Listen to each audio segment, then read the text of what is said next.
Oke, teman-teman. Jadi saya bawakan hari ini topik mengenai journey of entrepreneurship. Di Karangturi ini saya keren ya, maksudnya ya makanya anak saya juga SMA. Kemarin saya daftarkan ke Karangturi karena memang ini saya suka dengan Karangturi ini kan arahnya memang ke arah entrepreneurship itu lebih spirit of entrepreneurship-nya kuat ya. Karena saya percaya bahwa entrepreneurship ini bukan cuma mengenai kita bicara sebagai tanda petik ya, sebagai pengusaha, buka toko dan lain-lain, buka usaha perusahaan dan lain-lain. Tapi it's about spirit gitu loh. It's about entrepreneurship ini bagaimana apapun profesi kita nantinya, tapi kalau kita punya spirit entrepreneurship itu kita bisa, esensinya adalah kita bisa solving our own problem gitu kan. Nah itu yang sebenarnya penting sih. Nah, jadi teman-teman saya akan cerita banyak mengenai pengalaman pribadi saya. Saya akan cerita pengalaman pribadi saya dulu, sama sekali bukan untuk keperluan show off or bragging atau apapun. Bahkan yang saya ceritakan itu banyak hal yang mungkin tanda petik kurang bagus ya, atau bukan kurang bagus, tapi lebih tepatnya tadinya tema saya di sini saya mau buat temanya adalah failing fast, failing forward ya. Ini saya akan bicara banyak mengenai failure atau kegagalan atau kejatuhan. Ya karena di dalam journey entrepreneurship itu ada banyak tantangan-tantangannya, ada banyak pengalaman mungkin jatuh bangunnya. Nah, di situ yang sebetulnya penting, teman-teman, ya. Nah, tapi judulnya saya ganti ya, karena kayaknya kurang menarik gitu ya. Tapi esensinya sama, kurang lebih. Saya akan cerita pengalaman pribadi, termasuk jatuh bangun dulu, yang saya alamin, supaya teman-teman bisa sama-sama belajar.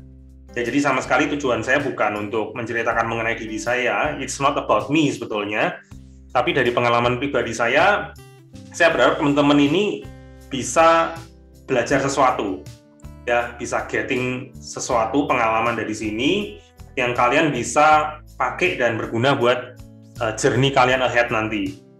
Ya, karena kita ini bisa belajar dari dua sumber, teman-teman ya. Kita belajar dari jatuh bangunnya kita sendiri, gitu kan, dari journey-nya kita sendiri, atau kita juga bisa belajar dari journey-nya orang lain. Ya, nah, kalau kita belajar dari journey-nya orang lain, tentunya itu akan saving our time, ya, hemat waktu, saving our energy juga, ya, karena kalian mungkin tidak harus mengalami hal yang sama, katakan begitu ya, karena bisa belajar dari journey-nya orang lain. Nah, hopefully apa yang saya akan sharing hari ini, teman-teman bisa dapat esensinya dan berguna buat kalian nantinya. Mungkin selesai dari ini kalian lupa banyak hal, that's okay, ya, tapi saya ingin supaya kalian dapat esensi spiritnya dari situ. Gambar ini punya meaning, teman-teman ya, punya meaning. Dan buat saya ini bagus untuk kita open dengan ini ya. Teman-teman, apa nih persepsi kalian melihat gambar ini? Ya, saya pengen tahu nih, apa meaning atau satu kata aja deh, satu kata yang kalian dapat ya, makna dari gambar ini, atau kalian dapetin apa dari gambar ini? Santai, Godwin, thank you, kamu memulai santai, oke. Banyak yang jawab santai. Branding, bahagia, pandemik area, bekerja saat liburan, oke. Kerja, malas, belum mandi, ya. Belum mandi kok tahu sih? Kan nggak kecium juga kan baunya ya, cuma oke. Kerja, niat, ya, work from Bali, oke. Wah, ini tahu aja nih kalau dari Bali ya, padahal nggak ada tulisannya, tapi oke, menarik, santai, banyak yang ngomong ya, online dan lain-lain, liburan, oke. Mantap, thank you ya, banyak nih bilang santai, Joyce, Fiona, oke. Nah, teman-teman boleh aja kita punya makna ya terhadap ini, tapi saya mau zoom out dikit gambar ini ya. Gambar kedua, gambar yang sama tapi saya akan zoom out dikit ya. Ini sekarang gambarnya serupa tapi tak sama ya, ada sedikit perbedaan kan, kalian notice. Nah, sekarang dengan gambar yang kedua ini, menurut kalian apakah maknanya masih sama? Kalian masih punya makna yang sama nggak atau berbeda dengan gambar ini? Boleh ditulis kalau kalian sama, beda. Kalau beda apa? Yang merasa maknanya jadi berbeda sekarang, apa bedanya? Jangan cuma beda, tapi apa sebenarnya satu kata yang mewakili gambar ini? Suram, oke. Liburan bersama keluarga, mencintai keluarga. Oke, ya bukan warnanya sih sebetulnya ini bukan warnanya yang saya ini, tapi lebih fleksibel panjang nih penjelasannya. Bekerja saat liburan sama keluarga. Berkorban, nih menarik nih Kristo, berkorban. Oke, wow.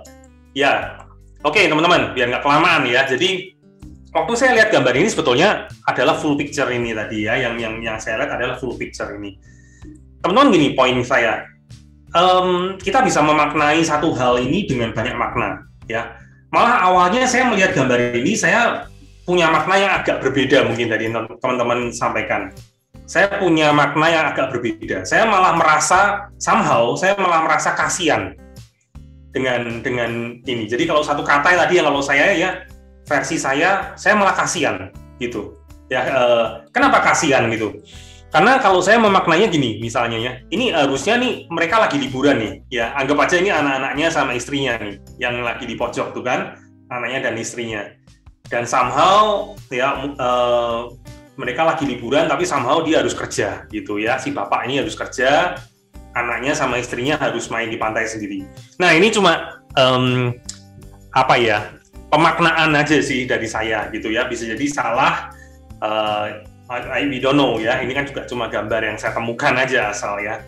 Ya poin saya gini, kita bisa punya banyak persepsi ya, kita bisa punya banyak pemaknaan nih dari sebuah kejadian atau dari sebuah foto yang kita lihat ya. Nah hari-hari ini teman-teman, kita semua pasti kalian juga punya sosmed gitu kan ya, kalian juga tiap hari lihat sosmed dan lain-lain ya. Nah poinnya adalah kita ini nggak bisa cuma menilai ya dari sebuah frame aja ya, kita nggak bisa cuma sekedar menilai, membandingkan diri sendiri apalagi dengan teman yang lain atau gimana, atau menilai kesuksesan seseorang gitu ya hanya dari sebuah frame, karena kita nggak tahu pada saat kita zoom out ya apa yang terjadi di belakangnya ya, ceritanya bagaimana di belakangnya, pengorbanannya seperti apa ya, apa yang dia sacrifice, apa yang terjadi di belakangnya, kita nggak pernah tahu ya. Kadang kita ngelihat orang, wah sukses nih ya, dia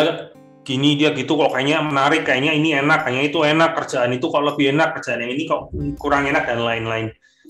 Kadang terlalu cepat kita ngambil kesimpulan seperti itu teman-teman ya. Nah kita perlu ngerti bahwa kita nggak bisa cuma melihat dari sebuah frame aja ya, sebuah frame, dan kita ambil kesimpulan yang seperti itu, karena kita nggak tahu apa yang di belakangnya. Nah ini sebagai opening aja teman-teman ya. Jadi apa yang saya akan sharekan hari ini pagi sekali hal yang sama. Kalian perlu melihat dan perlu tahu bahwa esensi di belakangnya itu semua sebetulnya, saya harus berkata dengan jujur teman-teman, bahwa saya sendiri juga nggak pernah menyangka dan merekakan seperti itu. Ya, jadi itu hanyalah step by step yang kemudian pengalaman-pengalaman yang terjadi.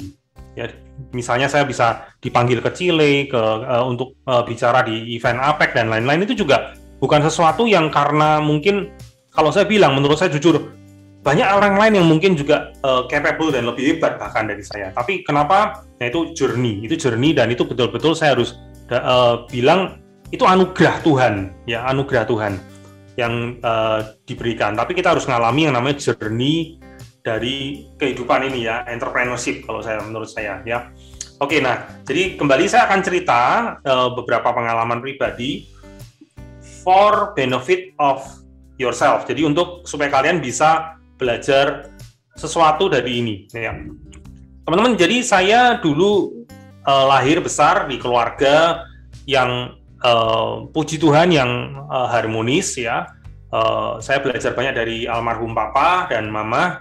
Mereka juga seorang entrepreneur maksudnya pengusaha membangun bisnis di bidang tour and travel sampai 30 tahun lebih. Dan saya dulu berpikir simpel teman-teman. Saya dulu berpikir saya akan sekolah, kuliah. Saya belajar banyak mengenai pengalaman atau spirit entrepreneurship dari orang tua. Tapi dulu saya berpikir simpel teman-teman ya, bahwa udah nanti saya selesai kuliah, saya tinggal ngelanjutin aja bisnis orang tua. Simpel kan, udah ada gitu loh, ngapain susah-susah harus bikin baru atau apa. Buat saya studi saya dulu ambil sampai ke Malaysia dan ambil master, ambil S2 di Australia itu, jujur kalau saya harus ngomong, itu memenuhi keinginan orang tua bisa dibilang. Ya, itu keinginan dari orang tua sebetulnya. Jadi saya nggak betul-betul berpikir panjang, buat saya life is easy, life is simple, saya tinggal continue my parents business gitu. Selesai kuliah, saya menikah, dan kemudian ternyata teman-teman, God have other will for me, ya Tuhan punya rencana yang lain buat hidup saya. Dan kemudian ternyata, ini yang ada di gambar, ini kan istri saya ya, kemudian 2006 akhir, Desember kami menikah, ya, dan begitu setelah kami menikah dan saya take over, saya rencana untuk take over bisnis dari orang tua, ternyata justru baru kami ngerti cerita lebih panjangnya atau yang ada di belakangnya, bahwa ternyata bisnis ini punya sebuah masalah gitu ya di belakangnya. Singkat cerita, saya nggak bisa cerita terlalu banyak, tapi bahwa akhirnya ada hutang, ya ada hutang yang cukup besar, ada beberapa masalah yang lain juga, dan singkat cerita bisnis ini tidak bisa saya lanjutkan. Ya padahal tadinya saya nggak prepare hidup saya nggak prepare rencana masa depan yang lebih jauh, as simple as tadi hanya tinggal lanjutin bisnis orang tua gitu kan, udah nikah lagi. Nah kemudian di situ saya shock, teman-teman ya, saya dan istri dan keluarga juga shock. Kemudian dengan masalah ini apa yang kita harus lakukan gitu ya, gedung kantor orang tua yang dipakai buat kerja selama 30 tahun lebih terpaksa harus dijual juga gitu ya, untuk melunasi hutang. Bahkan kendaraan mobil antik ini sebenarnya kesayangan papa saya, terpaksa juga dilelang gitu ya untuk bayar hutang dan lain-lain. Nah jadi di situ teman-teman, saya nggak berharap teman-teman mengalami hal yang sama ya, tentunya tidak harus mengalami hal yang sama, tapi poinnya kita nih harus prepare, whatever your situation is now, kita harus prepare ya, kita harus belajar banyak hal, jadi tidak hanya menggantungkan pada satu hal. Nah tapi di dalam case saya, puji Tuhan, saya bersyukur bahwa di situ saya dibawa ke yang namanya J-curve kalau istilahnya ya, J-curve. Kalau kalian lihat huruf J ya, huruf J itu kan melengkung turun gitu kan ya, turun tapi ternyata turun itu untuk tujuan yang lebih baik ke depannya ya, untuk kemudian dibawa naik lagi ya, karena kemudian di titik itu saya harus memutuskan sesuatu, saya harus memulai bisnis yang baru, dan bisnis yang baru di bidang apa gitu. Saya berpikir saya nggak punya modal banyak ya, nah yang saya tahu adalah katanya di saat itu dunia online gitu ya, dunia online itu tidak butuh modal banyak katanya begitu. Nah sehingga saya kemudian belajar untuk mulai jualan online. Jualan apa aja teman-teman dulu ya, macam-macam yang ada di gambar ini hanya sebagian bahkan. Ya dulu saya jualan casing handphone, saya jualan suplemen gitu ya. Mobil itu saya bukan jual mobil teman-teman ya, itu saya persewaan mobil. Jadi saya datang ke ini persewaan mobil, ibaratnya saya jadi maklarnya gitu ya, untuk saya jual lewat online, saya tawarkan jasa persewaan mobil lewat online. Dulu itu yang saya lakukan ya, sampai snack dan lain-lain. Nah gambar HP yang di samping itu adalah gambar phone yang saya dulu pakai untuk keperluan jualan online saya teman-teman. Ya jadi saya start very small. Dulu belum, bahkan mungkin teman-teman bahkan nggak ngalamin ya zaman BlackBerry, kalian sempat ngalamin nggak ya? Mungkin nggak ya, udah ya. Dulu bahkan ini sebelum BlackBerry atau lagi mulai, BlackBerry itu dulu lagi mulai muncul, tapi saya nggak punya modal yang cukup untuk beli bisa dibilang. Jadi saya hanya pakai phone ini, hanya SMS teman-teman. Pasti kalian nggak ngalamin zaman dulu. Hari ini masih ada ya, tapi udah nggak digunakan kan ya banyak. Dulu menerima orderan jual beli online itu lewat SMS teman-teman. Ya HP ini saya masih ingat harganya 350.000 ya, saya masih ingat itu beli itu, dan itu hanya bisa untuk dipakai telepon dan nerima SMS. Ya, hanya 100 SMS. Kalau 100 sudah penuh, saya udah harus delete SMS-nya yang udah masuk di inbox-nya. Karena kalau 100 sudah full, udah nggak bisa menerima baru ya, saya harus pilih-pilih mana yang saya harus delete. Ya, itu dulu yang saya mulai teman-teman. Ya dengan jualan online ini, dan saya belajar mengenai dunia online, dunia internet marketing. Ya sehingga puji Tuhan itu berkembang dengan cukup baik untuk skala dan ukuran saya saat itu berkembang cukup baik. Dari sekian banyak produk yang saat itu berkembang bisa dibilang paling besar dan paling baik, itu saya jualan ini teman-teman, saya jualan suplemen kesehatan. Ya, jadi saya jual suplemen dan jual kosmetik.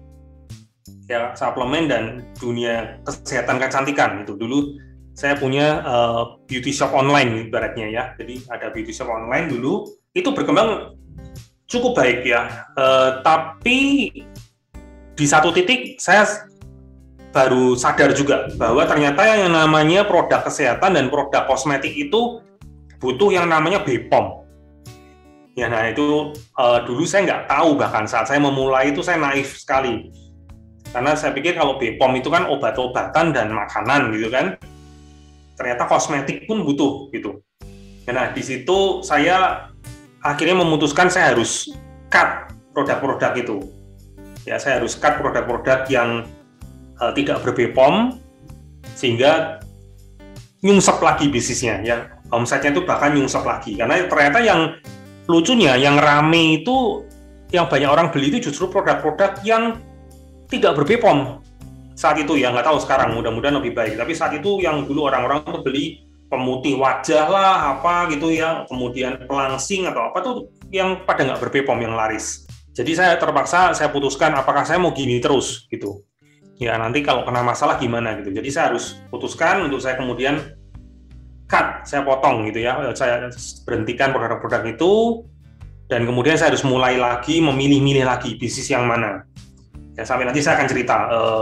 Pada akhirnya saya menekuni fokus pada salah satu dari produk ini di bidang floris terutama. Nah teman-teman, jadi kita perlu tahu teman-teman ya, ini ada produk, saya bilang produk lampu merah dan produk lampu hijau. Ya kita ini perlu ngerti gitu ya, jadi jangan sampai kita salah langkah teman-teman. Nanti seperti yang saya alamin dulu. Ya jadi sedari awal kita teman-teman karena masih muda gitu kan, ambil langkah yang tepat. Jangan sampai kita masuk ke dalam dunia bisnis atau kalau kalian usaha atau jualan sesuatu tapi produknya itu produk merah. Ya, produk merah seperti yang saya sampaikan tadi, produk yang tidak bermanfaat buat orang lain atau bahkan berbahaya. Ada juga produk lampu kuning sebetulnya ya. Nah, tapi ini saya kategorikan aja produk lampu merah, lampu hijau. Kalau kalian lampu merah ya nanti bonekanya ngelihat door, kalian selesai urusan gitu kan ya. Jadi kita fokus, kita memulai usaha dengan produk yang hijau ya, produk yang lampu hijau, produk-produk yang memang punya manfaat buat orang lain. Nah sekarang gimana kalau ternyata di tengah jalan memang kondisi atau seperti yang saya alamin tadi ya, apa yang saya lakukan keliru, salah jalan ya, salah jalan atau salah produk. Nah kita perlu melakukan yang namanya pivot teman-teman. Siapa di sini yang main basket nih teman-teman? Tadi kan kalau Karangturi ini kan udah terkenal juga ya, reputasi di dunia basket. Ada nggak nih basketball player di sini? Siapa nih basketball player di sini? Teman-teman ngerti dong mestinya ya istilah pivot ya. Kalau di dalam dunia basketball tuh ada istilah pivot. Pivot tuh gimana sih? Pivot tuh gini teman-teman, kalau di basket itu kan kita kalau bola udah berhenti ya, kita udah dribbling, udah stop, kita nggak bisa gerakin dua kaki sekaligus ya. Kalau kita gerakin dua kaki itu kalau di dalam basket kita cuma bisa menggerakkan satu kaki ya. Artinya apa? Artinya kita mempertahankan satu hal, tapi kita mencoba untuk menyesuaikan hal yang lain ya. Contoh tadi produknya, kita pivot, produknya kita ubah ya, atau cara kita dalam jualan yang kita ubah ya, itu namanya pivot. Contoh pivot apa sih Kak? Nah ini yang mungkin terkenal. Teman-teman pernah tahu nggak merek ini ya, brand ini? Jarang ya, jarang yang kenal pastinya, orang nggak tahu ini. Tapi kalian tahu nggak bahwa ini adalah cikal bakal atau pivot tadi dari apa yang kita kenal sekarang Instagram. Nah kalau Instagram semua pasti tahu lah ya, Instagram. Jadi Bourbon ini versi awal dari Instagram teman-teman. Kevin Systrom, foundernya dari Instagram, ini awal mula bikin Bourbon ini jadi untuk sebagai check-in service. Jadi kalau kita ke restoran, kita kemana mereka check-in gitu ya di situ, dan nanti bisa mendapatkan kadang promo atau bisa posting foto gitu. Posting foto itu cuma salah satu hal aja di dalam Bourbon sebetulnya. Ya, bukan menjadi fokus utamanya mereka. Tapi dari situ mereka melihat nih datanya ya bahwa loh ternyata kok pengguna kita sebagian besar memanfaatkan untuk keperluan selfie gitu ya, foto-foto gitu. Kalau mereka check-in, mereka foto, mereka check-in foto. Nah, dari situlah baru muncul idenya. Kemudian untuk mereka kemudian beralih dan mereka kemudian rebrand juga, mengganti mereknya, mereka mulai dari awal sehingga lahirlah yang namanya Instagram. Ya, jadi itu sebetulnya adalah proses dari pivot. Ya, tadi dari proses bisnisnya pivot mereka dari Bourbon menjadi Instagram. YouTube misalnya. YouTube itu juga awalnya bukan video streaming seperti yang kita kenal sekarang, teman-teman. Ya, YouTube itu awal mula foundernya membuat sebuah dating site, ya, dating site. Jadi artinya untuk orang pria wanita bisa ketemu, bisa share profile dan lain-lain. Kemudian mereka melihat bahwa fungsinya mereka perlu ubah jadi video streaming seperti sekarang YouTube. Ya, Netflix aja juga dulu bukan streaming. Netflix itu dulu mail order, ya. Jadi sewa DVD via pos, via mail, ya, dikirim DVD-nya fisik. Tapi mereka artinya melakukan pivot sehingga akhirnya mereka bisa sukses. Oke, ini saya ada satu video, kita mau tonton video ini teman-teman. Ini penting kalian, ini dari Jack Ma. Ini menurut saya itu on spot banget. Apa yang Jack Ma sampaikan ini on spot banget, dan kalau saya boleh mengulang ke usia jauh lebih muda, saya akan ikutin kurang lebih ya.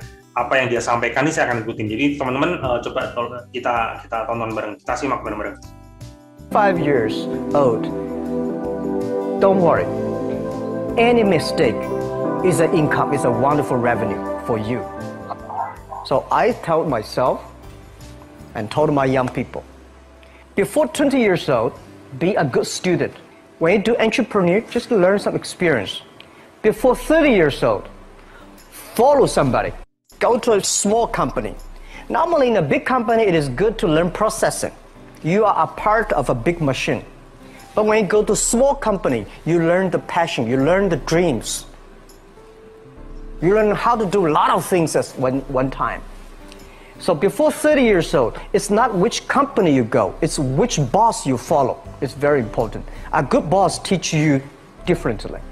And from 30 to 40 years old, you have to think very clearly, you're working for yourself if you really want to be an entrepreneur.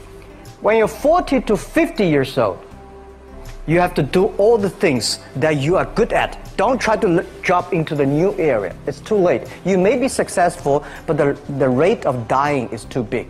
So 40 to 50, think about how can you focus on things that you are good at. But when you are 50 to 60 years old, work for the young people. Because young people can do better than you. So rely on them, invest on them, making sure they're good. So when you are over 60 years old, spend time for yourself. On the beach, sunshine, right? It's too late for you to change normally. But this is my advice to the young people. 25 years old, make enough mistakes. Don't worry. You fall, you stand up. You fall, you stand up. Enjoy it. I mean, 25 years old, enjoy the show, enjoy the show. Oke, ini menurut saya nasihat yang sangat on spot ya, teman-teman. Kalau saya boleh kembali dulu, muda lagi ya, itu yang akan saya lakukan. Bahkan nanti anak saya pun kalau katakan udah selesai sekolah, selesai kuliah, saya nggak mau dia langsung start ini dulu. Saya pengen dia get the experience ya, get good mentor. Itu penting tadi disampaikan ya, ada orang yang bisa mementor, yang bisa ngajarin untuk kita bisa belajar dari orang lain dulu sebelum kita benar-benar start something ya. Buat saya sih itu penting. Dunia entrepreneurship itu apa sih, atau kira-kira sebetulnya kita ini ngapain ya? Nah, banyak orang fokusnya adalah pada jualan barang gitu ya. Kita mau jualan sesuatu, kita mau dagang dan lain-lain.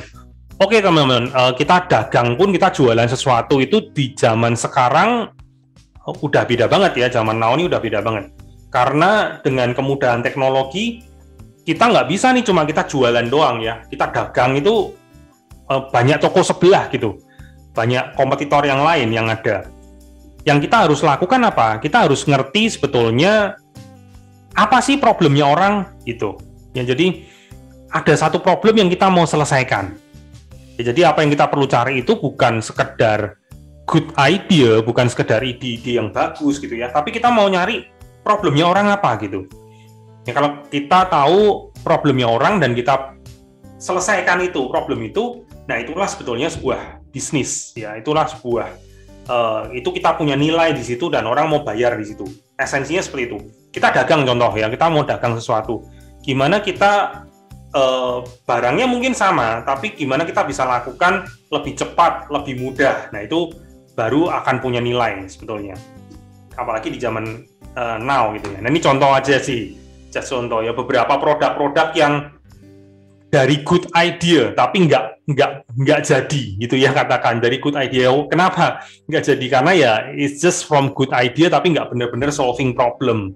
Ya ini beberapa contoh-contoh agak jadul tapi juga ya ini fail produk kan begitu. Nah, jadi kita harus gimana teman-teman kalau kita mau memulai sesuatu di dalam dunia entrepreneur, ada yang namanya MVP ya, bukan MVP kalau di basket ya, di olahraga kita minimum viable product. Apa sih artinya minimum viable product? Ini artinya gini, jadi kita membuat sesuatu, kita buat sesuatu di versi yang paling sederhana dulu deh. Ya nanti saya akan cerita apa yang saya lakukan dulu.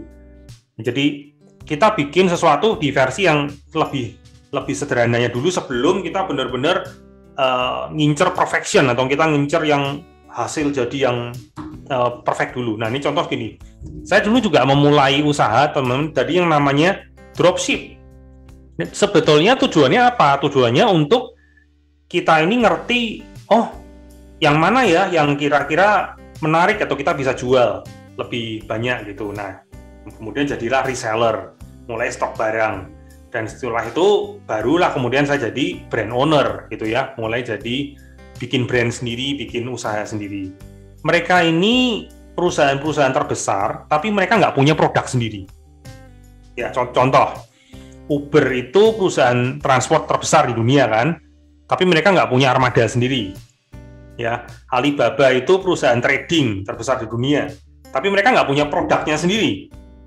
Ya barangnya tuh barang-barang seller ya, sama kayak kita Tokopedia gitu kan, Shopee ya sama, mereka nggak punya produknya sendiri sebetulnya. Airbnb ya kita tahu tuh perusahaan akomodasi terbesar di dunia, tapi mereka nggak punya katakan hotelnya sendiri kan, ya itu punya mereka sebuah platform. Facebook perusahaan media terbesar di dunia, tapi mereka nggak punya kontennya sendiri, ya mereka menjadi sebuah platform. Jadi itu kesamaannya teman-teman. Bagaimana sekarang kita dalam membuat sebuah bisnis itu kita nggak bisa lakukan A sampai Z semuanya sendiri. Ya kita perlu yang namanya kolaborasi. Ya kita perlu kolaborasi. Nah itulah yang saya lakukan dulu saat saya setelah tadi saya J-Curve, saya harus stop produk-produk di yang merah tadi. Saya kemudian fokuskan ke salah satu dari produk saya di bidang platform florist. Ya di mana kalau orang bilang florist itu kan taunya toko bunga ya, ngerangkai bunga gitu, bikin bunga. Nah tapi karena saya ini nggak bisa bikin bunga, nggak bisa ngerangkai bunga, istri saya juga nggak bisa. Kita kemudian sadar kekuatan kita di mana? Kekuatan kita adalah di marketing, di pemasaran, penjualan, ya di internet marketing. Nah di situ saya fokuskan. Kemudian saya bermitra dengan para pengrajin-pengrajin bunga di seluruh Indonesia. Ya kita kontakin mereka, ya puji Tuhan sampai hari ini kita udah berjalan kira-kira 10 tahun lebih. Kita udah punya partner di kira-kira 200-an kota di seluruh Indonesia. Ya kita partnership dengan 1.000 lebih para pengrajin bunga yang kita pilih ya. Karena kita jadi tahu, oh kira-kira kalau model kayak gini yang pas di sini, kalau di kota sini yang pas begini, dan macam-macamnya itu kita jadi tahu ya. Nah jadi contoh aja kayak gini, saya bermitra dengan mereka ini. Nah ini yang di tengah ini buat saya ini ya artinya punya arti khusus karena partner saya ini Pak Tony namanya, itu yang di tengah. Dia itu waktu saya ketemu sama saya dia di Jakarta, kerjaannya bagus, tapi dia nggak bisa jualan. Ya, dan kemudian dia sebetulnya sudah ancang-ancang ingin berhenti dari usahanya, ya cari usaha lain. Nah, untungnya kita ketemu di saat yang tepat, kerjaannya bagus, layannya bagus, dan kita bermitra dengan dia, dan puji Tuhan dalam waktu kira-kira 2 tahun, menurut pengakuan dia sendiri, bisnisnya jadi berkembang, sebagian besar lewat kami, lewat Meme Floris gitu kan, dan kemudian dia udah bisa beli armada sendiri gitu kan, udah kehidupannya jadi jauh lebih baik ya, dan dia nggak jadi berhenti dari usahanya. Jadi teman-teman, lewat usaha kita, lewat bisnis, lewat entrepreneurship kita, sebetulnya kita nih bisa menjangkau, dan bahkan kita bisa juga tanpa sadar sebetulnya kita bisa jadi berkat juga buat orang lain. Ya, kita bisa punya dampak buat orang lain. Nah, di zaman sekarang, di zaman pandemi, teman-teman, cara kerja kita ini kan beda banget ya sekarang. Cara kerja kita beda. Saya menjalankan ini dengan metode yang saya sebut hybrid. Ya, karena awalnya karena pandemi, oke. Tapi ternyata setelah itu kita merasakan bahwa model kerja ini justru jauh lebih baik. Ya, jadi jauh lebih baik, jauh lebih produktif. Jadi setelah pandemi ini berakhir pun, nanti kita berdoa sama-sama bahwa virus corona nanti kan bisa, ya ada yang bilang katanya nggak bisa lenyap atau apa, tapi ya kita doakan yang terbaik lah ya. Jadi pandemi berhenti, kita bisa kembali beraktivitas. Tapi setelah kondisi normal pun, kami tetap akan bekerja secara hybrid ini. Ya, artinya banyak dari teman-teman mungkin kan juga, kalian juga yang masih muda ngerasain ya, kalau bekerja itu lebih enak, kayak gambar di awal tadi mungkin ya, atau ada yang suka di mana, di pantai misalnya, atau dari rumah, atau dari mana, ada yang suka bekerja malam hari gitu kan, ada yang suka bekerja nggak tahu ya sore atau gimana. Mereka punya cara masing-masing ternyata ya. Tim saya ini punya cara masing-masing, dan mereka ternyata bisa lebih produktif saat cara kerjanya ternyata lebih fleksibel. Nah, jadi dengan itu kita bikin sistem hybrid work ini. Kita punya kantor di Semarang itu di Mataram Plaza, tapi sekarang itu tidak lagi menjadi sebuah kewajiban untuk datang ke kantor. Ya, jadi ini seperti sebuah fasilitas gitu, sehingga mereka bisa datang, mereka bisa kerja dari kantor kalau mau, kalau enggak mereka kerja dari rumah ya. Ya, kita punya sistemnya. Jadi ini teman-teman, kalau kalian nanti menjadi seorang entrepreneur, kalian juga perlu ngerti dengan perubahan zaman yang ada ya. Jadi cara kerjanya juga berbeda gitu kan. Generasi yang lebih muda ini ternyata saya juga lihat, oh seperti ini ternyata ya. Mereka lebih asik dengan metode yang seperti ini dan bahkan lebih produktif. Itu yang saya lakukan, dan di dalam dunia yang marketing gitu kan, dunia marketing yang saya kerjakan. Tadi kalau saya bicara MVP gitu ya, MVP. Jadi jangan kita memulai dengan kecil dulu, start small. Kita mulai dengan sesuatu yang kecil. Nah, di dalam dunia marketing yang saya gelutin juga hal yang sama, teman-teman, ya, bahwa kalau kita membuat sebuah usaha atau kita jualan lah katakan ya, kita jualan sesuatu, kita pasti melakukan yang namanya marketing ya, pemasaran dan lain-lain. Bagaimana kita perlu ngerti bahwa marketing ini suatu investasi, teman-teman. Ya, ini adalah suatu mindset-nya adalah mindset investasi, bukan mindset spekulasi. Ya, apa bedanya? Gini, kalau zaman dulu kita artinya melakukan usaha, dia buka usaha atau kita beriklan lah, contoh beriklan. Kita nggak ngerti hasilnya akan seperti apa. Ya udah, pokoknya jualan deh gitu ya. Moga-moga lancar, gitu. Moga-moga laris gitu ya. Moga-moga banyak yang datang. Nah, kalau lewat teknologi digital ya, teknologi digital marketing, kita tuh bisa ukur semuanya. Kita bisa ngukur berapa yang melihat ya toko kita, berapa orang yang berkunjung gitu kan, berapa orang yang ngeklik produk ini, berapa orang yang sampai ke sini, sampai ke shopping cart gitu kan, mau beli dan lain-lain, sampai berapa orang yang beli, itu kita bisa ukur semua, teman-teman ya. Nah, jadi kalau kita ngukur gitu ibaratnya seperti sebuah investasi, sehingga kita ngerti oh hasilnya akan seperti apa nantinya ya. Nah, ini karena bidang yang saya gelutin, saya cerita dikit lah ke teman-teman di sini ya, supaya kalian ngerti bahwa nanti kalau dunia entrepreneurship bukan berarti semua kita harus lakukan tuh harus langsung gede gitu ya, tapi kita bisa start small. Kita start small, kemudian kita tingkatkan ya, kita jadi perbesar kapasitas kita step by step ya. Itu yang dulu saya lakukan. Jadi it's a journey, teman-teman.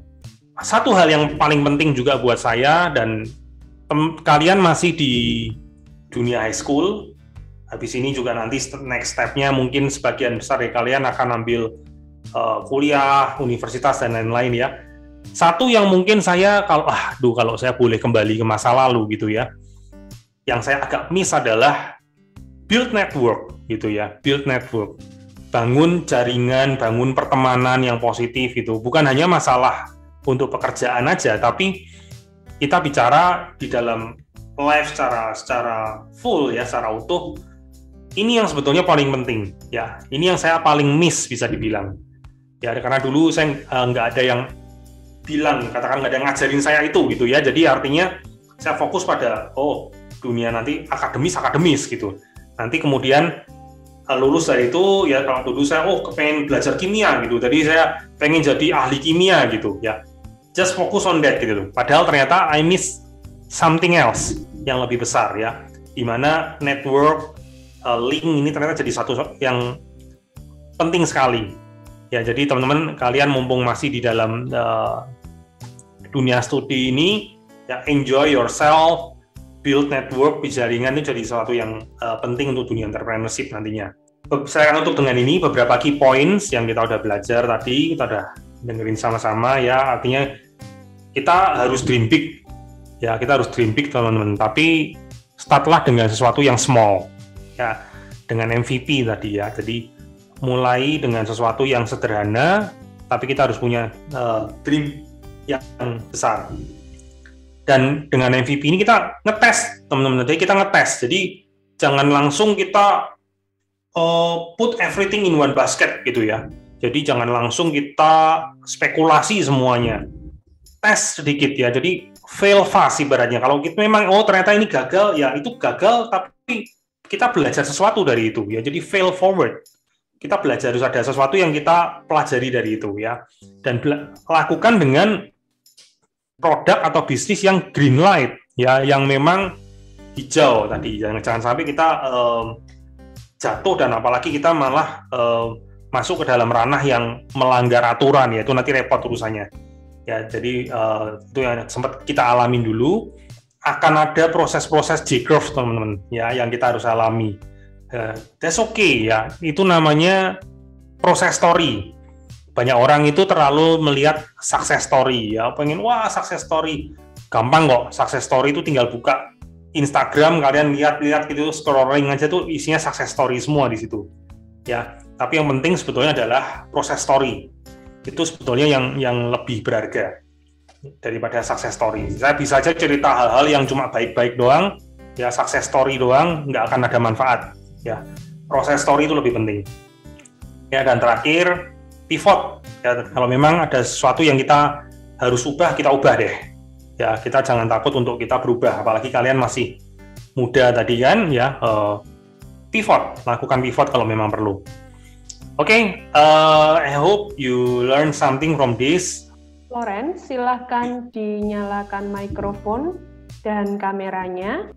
Permisi, pertanyaan saya itu bagaimana sih kita itu bisa mempivot bisnis kita supaya tidak ketinggalan zaman? Good, pertanyaan kamu bagus banget. Jadi gimana untuk pivot ya, kalau memang udah gini. Jadi pivot bisa karena dua hal ya, Floren, kayak kamu bilang tadi. Pivot itu bisa karena memang satu, kita salah jalan awalnya ya, salah arah gitu ya, produknya keliru, produknya kurang tepat sasaran misalnya ya, enggak sesuai dengan kebutuhan yang ada di pasar gitu juga bisa ya. Atau memang produk kita tadi ternyata ini produknya nggak laku ya, atau laku tapi tidak boleh atau tidak punya izin edar misalnya begitu juga. Itu kan juga kita harus pivot ya. Itu karena hal yang sifatnya eksternal ya. Tapi kedua adalah hal yang sifatnya internal ya. Jadi memang karena tadi kita ada teknologi yang lebih yang harus kita gunakan, teknologi yang lebih baru dan lain-lain, itu kita harus berubah ya. Jadi bisa karena hal yang dari luar, bisa karena hal yang dari dalam. Ya, jadi yang kita harus lakukan gimana? Ya, kita perlu, kalau terbaik adalah kita harus ngerti kebutuhan orang dulu. Ya, kebutuhannya orang. Artinya kita bisa nanya nih, gitu ya, kita bisa survei misalnya.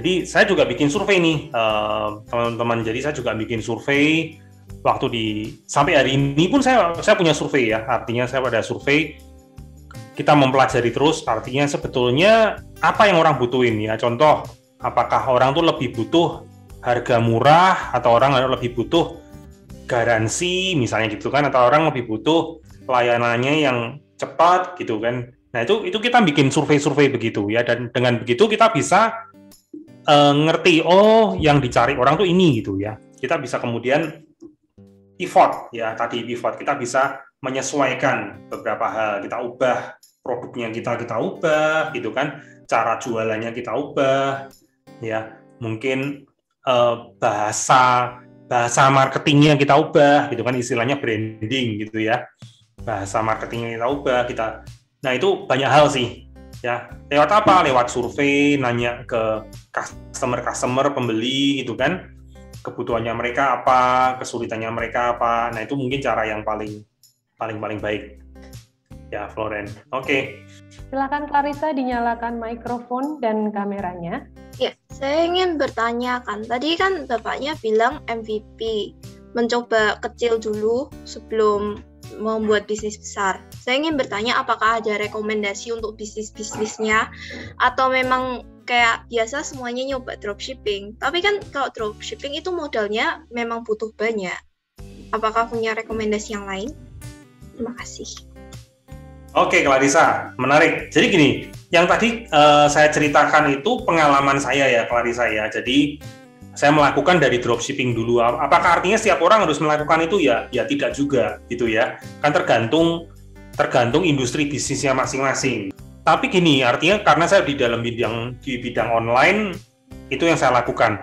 Tapi dropshipping apakah butuh modal besar? Oh tidak, justru dropshipping itu modalnya kecil, Clarissa.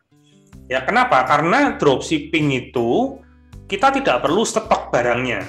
Paham ya? Jadi dropshipping itu gini, teman-teman. Kalau buat yang mungkin teman-teman belum tahu, dropshipping itu kita cuma jualan, bagian kita jualan.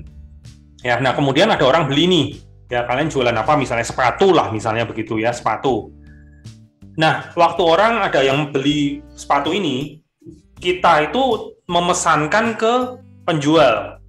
Nah, dari penjual dia akan kirim langsung kepada pembelinya kita atas nama kita, paham ya? Jadi dia akan langsung kirim dari penjual ke pembeli atas namanya kita. Oh, atas nama Clarissa gitu, toko Clarissa. Padahal sebetulnya yang ngirim adalah si penjualnya gitu. Nah artinya dengan itu kita nggak perlu stok, Clarissa. Kita nggak perlu nyetok barangnya. Jadi justru modalnya jadi kecil. Kalau kamu stok barang, tentunya kamu butuh modal, ya kan? Nah, jadi tadi kalau di tangga yang saya gambarkan tadi di awal dropshipping dulu, itu dulu saya jadi tahu, oh produknya, makanya produk saya tadi banyak. Karena saya ngetes gitu, saya dropshipping. Ya, oh saya jualan filter air, saya jualan parfum, saya jualan casing HP gitu kan, casing HP pun kan variasinya masih banyak gitu. Saya jualan sandal, saya jualan snack makanan, nah itu saya ngetes gitu. Saya ngetes mana yang kira-kira bisa laris dan saya bisa jual, bisa fokuskan. Nah begitu saya dapat nih, oh ini ternyata laris nih yang ini gitu ya, yang produk ini laris. Nah saya mulai nyetok, saya mulai beli banyak gitu. Saya stok barang. Kenapa saya beli banyak, saya nyetok? Karena harganya pasti lebih murah daripada dropshipping. Ya kan, kalau dropshipping kan satuan ya, kita beli 100.000 misalnya. Kalau dropshipping, kalau kita nyetok mungkin harga kita udah jadi 80.000 per barangnya gitu. Tapi kita beli banyak. Ya nah, tapi saya tahu nih saya bisa jualan karena saya udah ngetes dulu di awal. Saya dropshipping saya udah ngetes. Oh, ternyata saya bisa jual nih. Jadi saya bisa nyetok. Nah, setelah saya bisa nyetok, saya bisa jual, kemudian saya mulai bikin merek sendiri gitu. Ya mulai itu skala yang lebih besar lagi nantinya. Kita nggak ada yang tiba-tiba itu kan pinter ya, nggak ada orang yang tiba-tiba pinter, nggak lah. Jadi sampai hari ini pun saya sendiri masih belajar terus sih ya, apalagi di bidang yang namanya teknologi itu kan berubah terus ya, jadi tiap hari kita masih belajar terus. Artinya nggak ada tuh tiba-tiba besar, tiba-tiba pinter, tiba-tiba jadi, itu nggak ada. Semua tuh butuh proses sih. Nah, jadi yang harus dilakukan apa? Yang harus dilakukan ya kita memang satu, kita harus nyoba dulu ya, nyoba belajar. Nah, sambil supaya kita ini nggak sampai jatuh bangunnya terlalu berat gitu ya, artinya kita perlu belajar dari orang lain ya, perlu belajar dari pengalaman orang lain. Bisa jadi misalnya kalau memang kita punya orang-orang terdekat ya, orang tua lah, paling dekat kan orang tua. Kalau kita bisa belajar dari orang tua gitu, kemudian ada orang-orang terdekat yang lain kita bisa belajar juga, akan bagus ya. Atau kita punya mentor ya. Nah, ini mumpung masih muda teman-teman, kalau kita bisa punya mentor itu kan bagus ya. Mentor itu tidak harus ibaratnya apa ya, orang yang terlalu jauh atau gimana, tapi kita bisa, mentor ini bisa dengan kita misalnya ya ikut seminar, baca buku gitu kan, artinya, atau kita di YouTube tuh sekarang juga banyak ya orang-orang yang ngasih ilmu gitu di YouTube ya. Jadi di channel-channel YouTube-nya banyak YouTube yang bagus lah, yang positif, belajar dari orang lain, sharing-sharing dari orang-orang yang memang banyak berbagi lah di YouTube dan lain-lain. Jadi katakan kalau memulai sesuatu ya artinya dari mana ya, memang nggak harus besar, artinya kita mencoba dulu, mencoba dengan hal yang kecil dulu ya. Dan Abimael bisa menyalakan mikrofon dan kameranya. Buku apa yang bisa membantu kakak menjadi entrepreneur seperti sekarang? Oke, Ken, jadi banyak, saya senang baca buku ya. Kamu passionate juga ya baca buku ya. Banyak sih mentor-mentor tadi, kalau katakan buku-buku yang saya baca gitu ya, yang saya suka misalnya salah satu diantaranya, kalau kenal Denny Santoso, itu teman dan sekaligus mentor saya juga, saya belajar dari beliau ya. Jadi bukunya Done is Better Than Perfect itu bagus kalau untuk kita mau belajar mindset. Kemudian banyak buku-buku bermutu ya, yang klasik-klasik kayak Seven Habits itu juga bagus kok ya. Itu Seven Habits itu saya belajar banyak dari situ juga. Seven Habits, kemudian banyak ya buku-buku mengenai digital marketing. Tapi hari ini mungkin teman-teman banyak juga yang tipenya bukan baca buku. Nggak apa-apa juga, nggak salah ya teman-teman. Bukan berarti harus semua orang harus baca buku. Hari ini kita bisa nonton YouTube channel tadi kan, artinya ada informasi-informasi, kita bisa belajar dari orang-orang yang banyak sharing tadi di YouTube, atau di Instagram juga banyak ya. Kalau saya sih banyak belajar misal dari Nico Julius ya, untuk gimana menjalankan sosial media. Itu boleh dicatat nih nama-namanya kalau kalian mau follow ya. Kemudian ada Christina Lee, itu juga cewek tapi entrepreneur gitu kan. Dia juga sharing banyak hal juga, di follow aja gitu ya artinya. Nah, dari situ kita jadi belajar banyak teman-teman, hal-hal yang bermanfaat ya. Nggak hanya ya, kadang-kadang kita nge-game, kita apa, tapi kadang-kadang kita juga perlu untuk kita nonton channel-channel yang lebih bermutu kayak gitu ya. Kalau kita bisa bisnis atau kita bisa bekerja di bidang yang kita memang sukai gitu kan, sekaligus itu dibutuhkan banyak orang, ya itu pasti bagus. Ya, cuma kadang-kadang tidak semua orang punya kesempatan seperti itu, saya akui. Ya, tidak semua orang, misalnya kalau ada orang yang, saya punya teman yang memang dia sangat passion dengan dunia hewan gitu ya, dunia hewan. Dia memang suka sekali ngurusin anjing gitu ya, dia happy dengan itu. Hari ini dia buka pet shop gitu ya. Nah, itu ada orang-orang yang bisa dibilang tanda petik fortunate gitu ya, untuk bisa melakukan sesuai dengan passion-nya. Tapi harus diakui tidak semua seperti itu ya, teman-teman. Jadi kita juga nggak bisa memaksakan diri harus begitu. Sebetulnya rasa suka terhadap sesuatu itu bisa timbul belakangan, ya bisa timbul belakangan. Jadi tidak harus selalu pasti katakan gini, oh kita suka nge-game nih gitu ya, pasti semua jadi gamer semua nanti ya, nggak bisa juga gitu ya.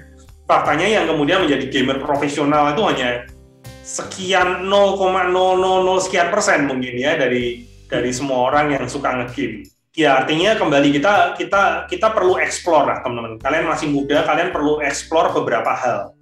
Ya, jadi coba ini, coba itu, coba ini, coba itu, coba sebanyak mungkin lah. Selama masih muda, kayak tadi Jack Ma bilang ya, selama kita masih muda, coba beberapa hal sebanyak mungkin.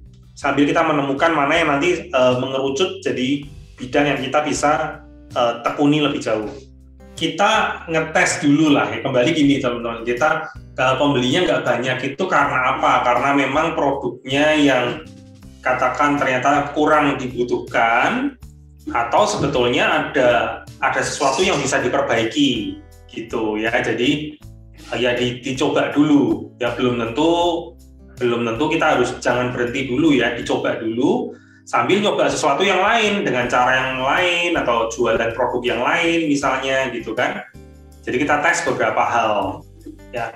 Nah, sambil kita nanti ya itu yang dulu saya lakukan tadi ya, cerita saya jualan produk cukup banyak dulu. Jadi saya ngerti, oh yang ini ternyata lebih laris gitu, lebih dibutuhkan gitu kan. Yang ini mungkin kurang gitu. Nah, jadi dengan kita ngetes beberapa hal banyak, kita tahu. Nanti makin lama dikerucutin gitu ya, makin mengerucut, dipilah-pilah gitu kan, diprioritaskan. Nah, sampai akhirnya tadi saya ambil keputusan, oke, yang ini saya stop, saya fokus aja di sini. Ya, jadi makin lama kita jadi makin fokus, tapi di awal kalau kita baru merintis, buka wawasan kita, buka opportunity seluas mungkin. Kalau gimana caranya tetap keep going ya meskipun gagal gitu ya. Jujur sih kalau dulu ya saya alamin sempet down nggak down ya, itu saya harus akuin, bukan berarti saya artinya tetap selalu gigih dan kuat. Saya harus akuin dulu nggak juga ya. Jadi pada saat down itu ya saya juga sempat ada masa-masa di mana saya memang betul-betul down ya. Nah, cuma artinya buat teman-teman akan lebih bagus kalau kalian menghadapi masa-masa sulit itu, satu pasti ada dukungan ya, dukungan dari orang-orang terdekat itu penting sekali. Jadi dulu waktu kondisi lagi berat-beratnya, ya puji Tuhan juga dukungan dari teman-teman, keluarga itu juga besar. Ya jadi mereka juga menguatkan, kita saling menguatkan. Kalau di kami ya artinya ada komunitas lah katanya gitu, ada komunitas yang saling mendukung gitu ya. Biasanya kalian kalau katakan di dalam mungkin karena Karanturi ini kan nasional ya, artinya di agama masing-masing atau di komunitas masing-masing kalian punya sebuah komunitas kecil lah katakan begitu ya, atau kalau kita bilang cell group misalnya atau apa, itu biasanya itu sangat membantu apalagi di masa-masa sulit gitu ya. Nah kemudian dukungan orang-orang itu satu. Kedua, kita harus ingat ya bahwa pada akhirnya ya tadi kita ingat J-curve tadi lah, J-curve, bahwa tidak selamanya ini akan down, itu tidak selamanya gitu ya. Kadang-kadang itu main game kita aja sih, pikiran kita yang terlalu jauh gitu ya, sehingga jadi kita jadi berat untuk ngelangkah gitu ya. Nah, kalau kita ingat bahwa ini proses yang katakan Tuhan izinkan untuk kita alami gitu ya di dalam journey of entrepreneurship kita, ya kita bisa anggap ini sebagai tanda petik kayak biaya sekolah lah, kita anggap aja begitu ya.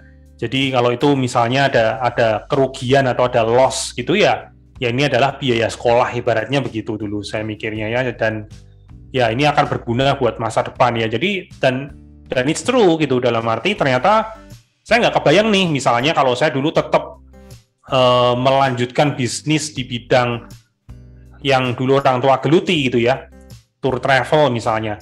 Ya ini maaf kalau misalnya teman-teman ada yang kebetulan di situ, saya hanya cerita dari case saya ya, di bidang yang dulu saya geluti. Karena dulu orang tua kan juga di situ artinya tiketing gitu ya, artinya jualan tiket pesawat dan lain-lain. Nah hari ini kita tahu bahwa jual tiket seperti itu udah ibaratnya kena disrupsi semua. Ya kena disrupsi, karena orang sekarang beli apa-apa udah tinggal dengan mudah pakai apa Traveloka, tiket, ya tiket.com atau pakai Tokopedia dan lain-lain ya. Nah saya nggak kebayang kalau misalnya saya dulu terus melanjutkan bisnis seperti itu, tetap juga pada akhirnya akan hancur juga gitu kan. Jadi ya artinya pada akhirnya kembali nih prosesnya itu yang penting sebetulnya. ada program mentorship. Nah itu tadi yang saya bilang tuh juga harusnya bagus tuh gitu. Jadi artinya teman-teman ini bisa dimentor gitu kan, artinya oleh orang-orang yang sudah bergelut di bidang tertentu, misalnya ya ada yang mentor yang di bidang kuliner, mentor di bidang apa, nah itu kan akan bagus tuh harusnya. Jadi ditemukan seperti itu akan bagus ya. Jadi dibikin kompetisi, dibikin mentorship gitu kan, sehingga tercipta bukan hanya program Mr. Andri, tapi ada ekosistem. Ya ada ekosistem. Ekosistem itu saling terkonek gitu ya. Ada komunitasnya, ada kompetisi ini kan pintu masuknya, ada komunitasnya, ada mentornya gitu kan, ada program pengembangannya lebih lanjut, ada trainingnya. Nah ini akan keren sekali saya rasa. Kalau ini dari level SMA aja udah bisa dibuat begitu, wow ini keren. Jadi tidak hanya pendidikan, tidak hanya knowledge yang didapatkan, link juga dapat, mentor juga dapat, gitu kan, spiritnya dapat. Jadi sebuah komunitas seperti itu, ekosistem lebih tepatnya itu akan keren menurut saya. Oke, ini pertanyaan terakhir ada Clarissa, raise hand, silahkan. Ingin bertanya apa Clarissa? Iya Bu, terima kasih. Saya ingin bertanya, tadi kan Kak Heru ngomongnya pada awalnya itu kan pasti orang yang membeli produk itu kan sedikit, lama-lama semakin banyak. Nah, tapi kamu juga pasti harus ada suatu hal yang orang mulai membeli begitu kan? Seperti namanya harus bisa keluar. Apakah ada cara untuk namanya bisa keluar gitu, Kak? Makasih. Ya, Clarissa, oke. Itu bicara aktivitas yang namanya marketing gitu kan ya, marketing. Jadi gimana kita memasarkan produk kita, orang dari nggak tahu jadi tahu gitu kan, yang tahu jadi penasaran, yang penasaran jadi pengen nyobain gitu ya, yang udah beli jadi belinya lebih banyak dan lain-lain.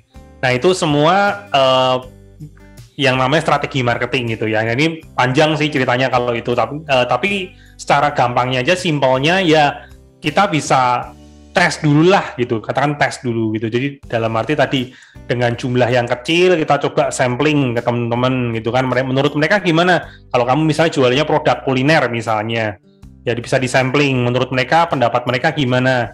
Ya cuma sampling itu hati-hati gini, jangan sampai istilahnya fake positif ya. Fake positif itu gini, karena teman mereka sungkan gitu ya, kemudian enak padahal sebenarnya mereka nggak suka gitu kan. Nah itu kita butuh feedback yang real, bisa dicoba beberapa sampel, jangan dikasih tahu yang punya kita yang mana misalnya ya, coba deh ya, coba ini, coba itu yang mana lebih enak ya, kita jadi tahu ya.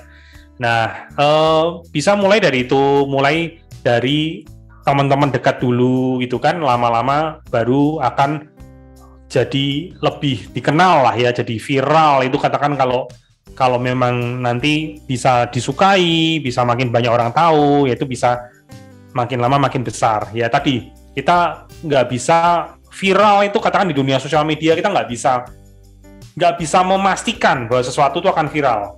Konten pun seperti itu ya, jadi kalau kita jualan apakah pasti akan laris, kita nggak bisa memastikan. Tapi yang kita bisa lakukan, upaya kita yang terbaik, ya supaya ini bisa disukai. Nah nanti jadi viral atau jadi populer, jadi ini tuh hasil, ya hasilnya. Terima kasih semua, terima kasih Kak Heru. Ini karena waktu kita terbatas ya Kak Heru. Ya Miss. Pada pagi hari ini, jadi kita berterima kasih untuk sharing dari Kak Heru yang sangat luar biasa.